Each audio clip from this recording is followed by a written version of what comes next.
రాజకీయాల్లోకి వచ్చి పార్టీ పరంగా ఉండటం. మొదట్లో కార్పొరేటర్గా ట్రై చేసినట్టున్నాడు అప్పట్లో. కార్పొరేటర్గా తర్వాత మేయర్ అవుదాం అనుకున్నాడు కాంగ్రెస్ అధికారంలో ఉన్నప్పుడు.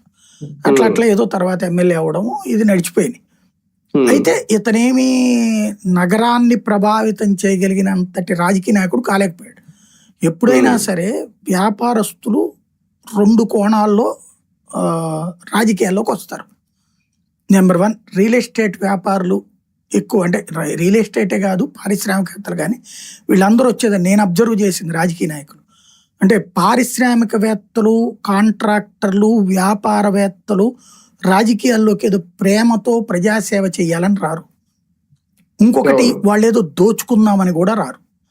తాము దోపిడీకి గురి కాకుండా ఉండటానికి వస్తారు.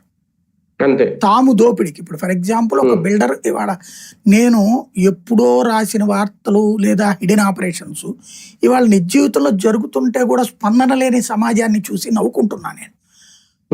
వైజాగ్ లో ఉన్నప్పుడు ఒక ఉడా వైస్ చైర్మన్, ఒక ఉడా చైర్మన్ ఉంటారు, వైస్ చైర్మన్ ఉంటారు కదా.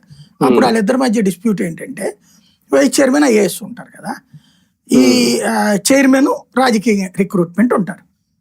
ఒక వెంచర్ ఎవడన్నా వేస్తే ఈ వైస్ చైర్మన్ ఒక ఫ్లాట్ పొందుతున్నాడు అక్కడ.